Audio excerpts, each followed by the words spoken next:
আসসালামু আলাইকুম। এখন আপনারা দেখবেন সংবাদ শিরোনাম। শেখ হাসিনার মামলার রায় ঘিরে চোরাগুপ্তা হামলা ও অগ্নিসংযোগ ছড়াচ্ছে আতঙ্ক, বিপুল অর্থ আর অস্ত্রের ব্যবহারে দীর্ঘমেয়াদী সহিংসতার শঙ্কা বিশ্লেষকদের। মাঠে আগুন থাকবে, বাস পোড়ানো থাকবে, গোলাগুলি থাকবে, জনগণ ঘরে থাকবে, জনগণের জীবনযাত্রা ব্যাঘাত ঘটবে। এই সংস্কৃতি আমাদের কপালের লিখন হয়ে থাকলো। অপতৎপরতা প্রতিহত করার জন্য আইন শৃঙ্খলা রক্ষাকারী বাহিনীর দায়িত্ব আছে এবং সরকার এই ব্যাপারে বিশেষ মনোযোগ দিবে। রাজধানীর জেনেভা ক্যাম্পে ককটেল ফ্যাক্টরির সন্ধান, বিপুল পরিমাণ বিস্ফোরক ও বিস্ফোরক তৈরির সরঞ্জাম জব্দ, আটক হয়নি কেউ। আজকে গ্রেফতার করা যায়নি। আজকে আমরা যে বাড়িটাতে অভিযান চালিয়েছি সেটি তালাবদ্ধ ছিল, তালা ভেঙে আমরা ঢুকে ওই যে আমাদের পূর্বের দেওয়া তথ্যের ভিত্তিতেই কিন্তু আমরা অভিযানটা। রংপুরে ব্যবসায়ী আশরাফুল হত্যার মূল আসামি জোরেজুল ও তার বান্ধবী কুমিল্লায় গ্রেফতার, বেশ কিছু আলামত জব্দ, পরকীয়ার জের বোঝ।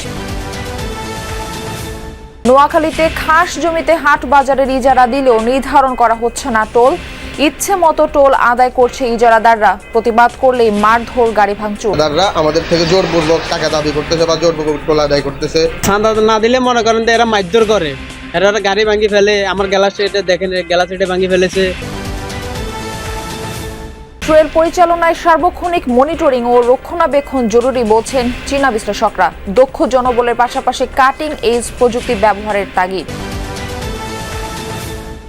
ঢাকায় বিনোদনের তালিকায় নতুন অভিজ্ঞতা দিয়াবাড়ির ওয়াটার ডার্বি, পানির উপর হাঁটা ও দৌড়াদৌড়ি রোমাঞ্চকর এক অনুভূতিতে মুগ্ধতা। এভাবে ওয়াটার ড্রাইভিং টুকু হয়, বাট আমরা কখনো এটার এক্সপিরিয়েন্সটা নিই নাই, ফার্স্ট টাইম আমার এটা এক্সপিরিয়েন্সটা নেওয়া। ফেসবুক এটা দেখে খুবই আগ্রহ হয়েছে, এই জন্য বাচ্চাকে নিয়ে আসছে আজকে, সে উঠবে, আমরা খুব এক্সাইটেড। আসসালামু আলাইকুম। এখন দেখবেন সংবাদ বিস্তারিত। আন্তর্জাতিক অপরাধ ট্রাইব্যুনালে বিচারাধীন নেতাদের রায় এবং আসন্ন নির্বাচন ঘিরে দেশে অস্থিরতা তৈরির চেষ্টা থাকবে, কার্যকর নিষিদ্ধ থাকা আওয়ামী লীগ। সামনে সরকারের অনেক কাজের মধ্যে তাদের প্রতিহত করাই হবে প্রধান চ্যালেঞ্জ, এমন মত বিশ্লেষকদের। তারা বলছেন, ট্রাইব্যুনালের বিচার ও রায় ঘিরে চুপ থাকবে না দলটি, একের পর এক কর্মসূচি নিয়ে নামতে পারে মাঠে, যেখানে ব্যবহার হতে পারে কর্মীদের হাতে থাকা বিপুল অর্থ এবং অস্ত্র। জুলাই আগস্টে সংঘটিত মানবতাবিরোধী অপরাধের মামলার আসামি ক্ষমতাচ্যুত প্রধানমন্ত্রী শেখ হাসিনা, তিনি সহ 3 আসামির রায়ের দিন আগামী 17 নভেম্বর ধার্য করেছে আন্তর্জাতিক অপরাধ ট্রাইব্যুনাল। গঠিত হওয়ার পর এটিই হবে ট্রাইব্যুনালের প্রথম রায়। 24-এর 5 আগস্ট ক্ষমতাচ্যুতির পর থেকেই ঝটিকা মিছিলের চেষ্টায় ছিল কার্যক্রম নিষিদ্ধ থাকা আওয়ামী লীগ ও তার সহযোগী সংগঠনের নেতাকর্মীরা। শেখ হাসিনার রায় ঘিরে প্রথমবারের মতো প্রকাশ্য ঘোষণা আসে লকডাউন কর্মসূচির। শুরু হয় চোরাগুপ্তা ককটেল হামলা আর আগুন দেয়ার ঘটনা। বিশ্লেষকরা বলছেন, সামনের দিনগুলোয় দলটির এমন কর্মসূচি আরও বাড়বে। কর্মসূচি সফল করতে ব্যবহার হতে পারে বিপুল অর্থ। সামনের দিনে ওরা নানা ধরনের এই ধরনের রাজনৈতিক কর্মসূচি আসবে। মাঠে আগুন থাকবে, বাস পোড়ানো থাকবে, গোলাগুলি থাকবে, জনগণ ঘরে থাকবে, জনগণের জীবনযাত্রা ব্যাঘাত ঘটবে। এই সংস্কৃতি আমাদের কপালের লিখন হয়ে থাকলো। তাদের হাতে অর্থ আছে, তাদের কাছে নানা রকমের অস্ত্রও আছে, তাদের 8,000-এর বেশি নেতাকর্মীদের কাছে তাদের বৈধ অস্ত্রের আছে, তো সেইগুলো তো কোনো রকমের ব্যবহার যে হবে না এরকম কিন্তু না। মোহাম্মদপুরের জেনেভা ক্যাম্পে ককটেল কারখানার সন্ধান পেয়েছে পুলিশ। সেখান থেকে উদ্ধার করা হয়েছে 35টি তাজা ককটেল, জব্দ করা হয় ককটেল তৈরির সরঞ্জামও। তবে এই ঘটনায় কাউকে আটক করতে পারেনি পুলিশ। ঘটনাকে কেন্দ্র করে বিভিন্ন জায়গায় ককটেলের ব্যবহার বেড়েছে সম্প্রতি। বৃহস্পতিবার ককটেল ছোড়ার সময় হাতে নাতে 3 জনকে আটক করে মোহাম্মদপুর থানা পুলিশ। তাদের দেওয়া তথ্যের ভিত্তিতে শুক্রবার সন্ধ্যায় জেনেভা ক্যাম্প ঘেরাও করে অভিযান চালায় আইন শৃঙ্খলা রক্ষা বাহিনী। পুলিশ জানায়, ক্যাম্পের 7 নম্বর সেক্টরে ককটেল ফ্যাক্টরির সন্ধান পায় আভিযানিক দল। স্থানীয় মাদক কারবারি বুনিয়া সোহেলের সহযোগী মোক্তার বাসাটিকে বোমা বানানোর কারখানা হিসেবে ব্যবহার করছিল। সেখান থেকে 35টি তাজা ককটেল ও সরঞ্জাম উদ্ধার করে পুলিশ। জনৈক মোক্তার হোসেন, তার বাড়িতে অভিযান চালাই। তো সেখান থেকে আমরা 35টি তাজা ককটেল এবং ককটেল তৈরির সরঞ্জাম, টিনের কৌটা, যেগুলো জর্দার কৌটা, পেরেক, গ্লাস চূর্ণ এবং আরও সলতে, যেটা পেট্রোল বোমাতে কাজে লাগে, হ্যাঁ, এই জিনিসগুলো বিয়ারিংয়ের বল এগুলো আমরা প্রায় আনুমানিক 4 বস্তা পরিমাণে উদ্ধার করেছি। পুলিশ বলছে সম্প্রতি যেসব ককটেল বিস্ফোরণ ঘটেছে সেগুলো এখান থেকে সরবরাহ করা হয়েছে কিনা সে বিষয়ে খতিয়ে দেখবেন তারা। তো তারা এগুলো বাইরে বিভিন্ন নাশকতার কাজেও ব্যবহার করে, তাছাড়া ভিতরে তাদের মধ্যে যে অন্তর্কন্দল আছে নিজেদের বিভিন্ন গ্রুপের মধ্যে যে মারামারি হয় সেখানেও তারা ব্যবহার করে থাকে। বম তৈরির যারা কারিগর আছে মাত্র আমরা 3 জনকে অ্যারেস্ট করেছি, তাতেই এই রিকভারি। সো এটা চলমান থাকবে, বাকি যারা পলাতক আছে তাদেরকে গ্রেফতারের অভিযান অব্যাহত থাকবে। না, আজকে গ্রেফতার করা যায়নি। আজকে আমরা যে বাড়িটাতে অভিযান চালিয়েছি সেটি তালাবদ্ধ ছিল, তালা ভেঙে আমরা ঢুকে ওই যে আমাদের পূর্বের দেওয়া তথ্যের ভিত্তিতেই কিন্তু আমরা অভিযানটা করেছি। পরে এ যেন প্রশাসনের ছত্রছায়ায় চাঁদাবাজি।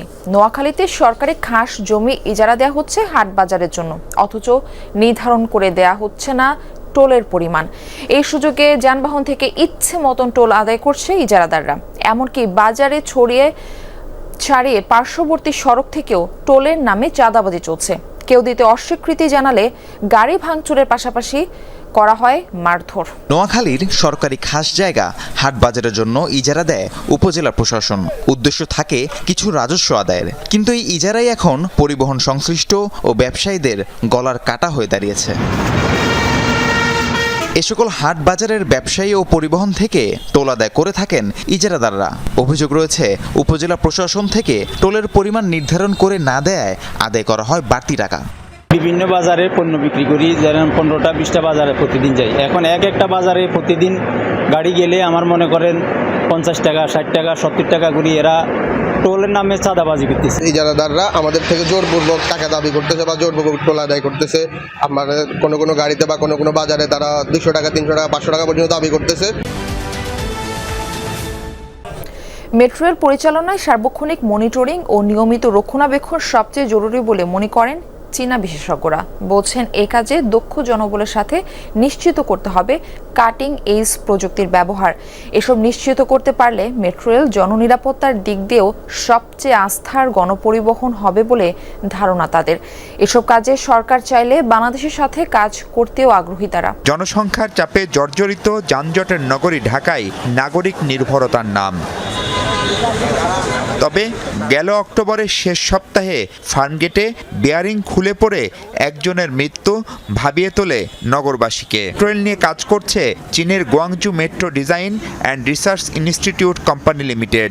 সংস্থাটির আন্তর্জাতিক শাখার প্রকৌশলীরা বলছিলেন মেট্রো লাইন তৈরির পর সেটির সার্বক্ষণিক দেখভাল অপরিহার্য। আমরা যখন মেট্রো রেল বানাই সেখানে জরুরি সময়ের জন্য ওয়াকওয়ে থাকে। ধরেন আগুন লাগলো বা ইলেকট্রিক কোনো দুর্ঘটনা ঘটলো, তখন যাত্রীরা যেন দ্রুত নিরাপদে বের হতে পারে। এর বাইরে অসংখ্য সেন্সর কাজ করে, কোনো বিপদ হলে সেটি সিগন্যাল দেয়।